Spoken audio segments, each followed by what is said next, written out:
ನೀತಿ ಎಲ್ಲ ಮಗನೇ. ಯಾವತ್ತು ಅಮ್ಮನ ಮಾತನ್ನು ಮೀರಿ ನಡೆಯುವುದು ಮಗು. ಏನು ನೀನೊಬ್ಬನೇ ವೀರ ಅಂತ ಭಾವಿಸಿಕೊಂಡೆಯ? ಏನು ನಮ್ಮ ಪಾಂಡವರ ಸೇನೆಯಲ್ಲಿ ಯಾರಿಗೂ ಬರ ಎನ್ನುವುದಾಗಿ ತಿಳಿದುಕೊಂಡೆಯ? ವ್ಯೂಹವನ್ನು ಭೇದಿಸುವುದಕ್ಕಾಗಿ ಪ್ರಯತ್ನ ಪಟ್ಟವರಿದ್ದಾರೆ. ನಿನ್ನ ದೊಡ್ಡಪ್ಪ ಭೀಮಸೇನೇನು ಕಡಿಮೆಯ? ಹೊರಟರು ದಾರಿಯಲ್ಲಿ ಹೊರಟು ಹಿಂತಿರುಗಿ ಬಂದಿರೋದು. ಯಾಕೆ? ನನಗೆ ಸಾಧ್ಯ ಇಲ್ಲ. ಸಾಮರ್ಥ್ಯ ಕಡಿಮೆಯಾಯಿತೆ.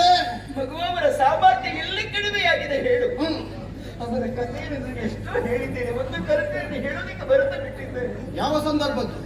ಅದೊಂದು ಸಮಯದಲ್ಲಿ ನಿನ್ನಪ್ಪ ಪರಮೇಶ್ವರನ್ನು ಒಲಿಸಿಕೊಂಡು ಅದೇ ಅಂತ ವರವನ್ನು ಆಯುಧವನ್ನು ಪಡೆದುಕೊಂಡು ಬರುತ್ತಾ ಗಳಿಗೆ ನಿನ್ನ ಅರ್ಜಿ ಕೇಳಿದರು. ನಿನಗಿಂತ ಕಿರಿಯವ ಎಂತಹ ಸಾಧನೆಯನ್ನು ಮಾಡಿಬಿಟ್ಟ ಪಾತ್ರ. ನೀನು ಬಲಿಷ್ಠ ಬಲಿಷ್ಠ ಇರುವಾಗ ಹೆಗ್ಗಳಿಕೆ ಮಾತನಾಡುತ್ತಾ ಇದ್ದಿ. ನೀನೇನು ಸಾಧನೆ ಮಾಡಿಬಿಟ್ಟೆ ಬಗ್ಗೆ ಅಂತ ಕೇಳಿದಾಗ ನಿನ್ನ ದೊಡ್ಡಪ್ಪನಿಗೆ ಭೀಮಸೇನನಿಗೆ ಕೋಪ ಬಂತಂತೆ. ಕೈಯಲ್ಲಿರುವಂತಹ ರುದ್ರಮುಖಿಯಂತಹ ಗದೆಯನ್ನು ಗರಗರನ್ನು ತಿರುಗಿಸಿ ಮೇಲೆ ಎಸೆದರಂತೆ ಮಗನಿಗೆ. ಅದೇ ಸಂದರ್ಭದಲ್ಲಿ ಪ್ರತಿಜ್ಞೆಯನ್ನು ಮಾಡಿದಂತೆ ಕೆಳಗೆ ಬೀಳುವುದಕ್ಕಿಂತ ಮೊದಲಾಗಿ ಶಿವನೇ ಪ್ರತ್ಯಕ್ಷನಾಗಬೇಕು.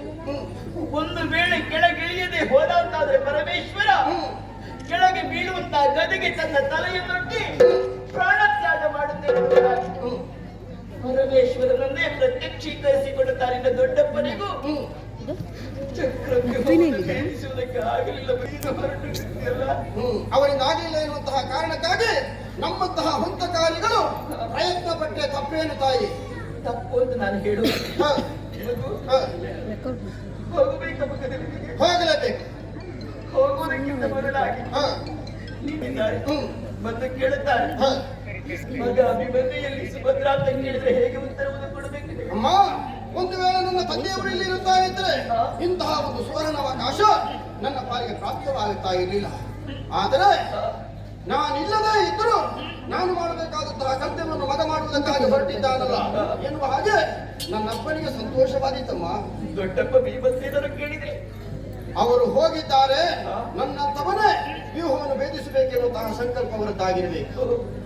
ಮಗು, ನಿನ್ನ ದೊಡ್ಡಮ್ಮ ದ್ರೌಪದಿ ನನ್ನ ಅಕ್ಕ ನನ್ನ ಮಡಿಲಲ್ಲಿ ನೀನು ಆಡಿ ಬೆಳೆಯುತ್ತಿರುವಂತಹ ಸಂದರ್ಭದಲ್ಲಿ ಓಡೋಡಿಕೊಂಡು ಬಂದು ಮಗನೇ ಅಭಿಮನ್ಯು ಇರುವುದಾಗಿ ಎದೆಗಾಡಿಸಿಕೊಂಡವರಿಂದ ದೊಡ್ಡಪ್ಪ ಅವರ ಮುಂದೆ ಕೇಳುವುದಿಲ್ಲವೇ? ಯುದ್ಧ ಯಾವಾಗ ನಡೆಯುತ್ತದೆ ಎನ್ನುವ ಹಾಗೆ ಅವರು ಕಾತರಿಂದ ಕಾಯ್ತಾ ಇದ್ದವರು ಯಾಕೆ?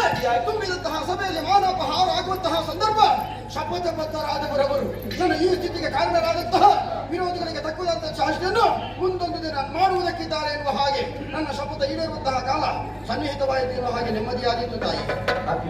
ಓ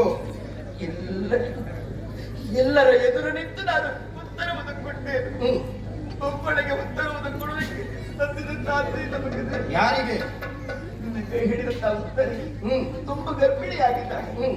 ಈ ಸಮಯದಲ್ಲಿ ಕೇಳುತ್ತಾಳೆ, ಅತ್ತೆ ನನ್ನ ಗಂಡನನ್ನು ಮರಣ ಗುಂಪಿಗೆ ಯಾಕೆ ಕಳುಹಿಸಿ ಕೊಟ್ಟಿದೆ?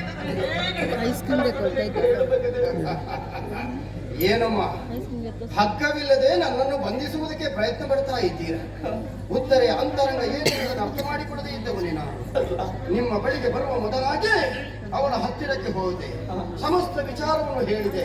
ಹೇಳಿದಾಕ್ಷಣ ಅವಳು ಆಡಿದಂತಹ ಮಾತು, ಉತ್ತರೆಯ ಅಂತರಂಗ ನೀವು ಉತ್ತರೋತ್ತರ ಕೀರ್ತಿಶಾಲಿಗಳಾಗಬೇಕೆನ್ನುವಂತಹ ಬಯಕೆ ನನ್ನದ್ದು. ಹೇಳಿದ್ದು ಮಾತ್ರವಲ್ಲದೆ ಮಂಗಳಾರತಿಯನ್ನು ಬೆಳಗ್ಗೆ ನನ್ನನ್ನು ರಣಕ್ಷೇತ್ರಕ್ಕೆ ಪ್ರೋತ್ಸಾಹಿಸಿ ಕಳುಹಿಸಿಕೊಟ್ಟವಳಿದ್ದಾಳೆ. ಹೌದು, ಎಲ್ಲ ಸಿದ್ಧತೆಯಲ್ಲಿ ಹೊರಟು ಬಂದಿದ್ದಾದ್ರೆ ನಾನಿನ್ನು ತಡೆದೇನು ಮಾಡಲಿ ಮಗನೇ?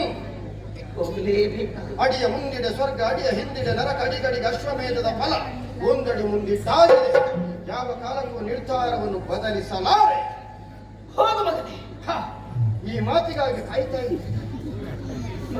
ಆಶೀರ್ವಾದ ಹೋಗುವುದಕ್ಕಿಂತ ಬದಲಾಗಿ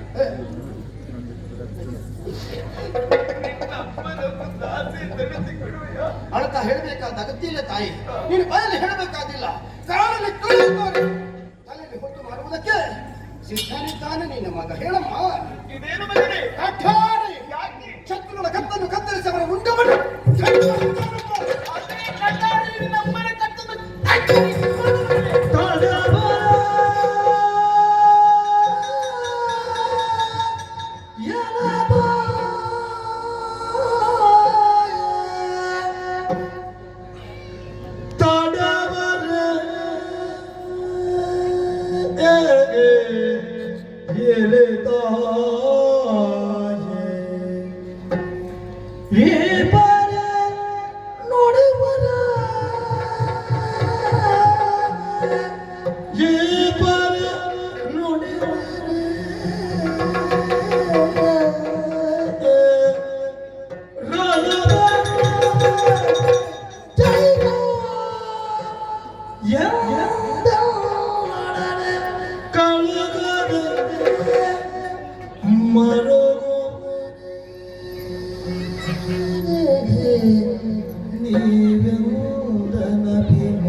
ಅಮ್ಮ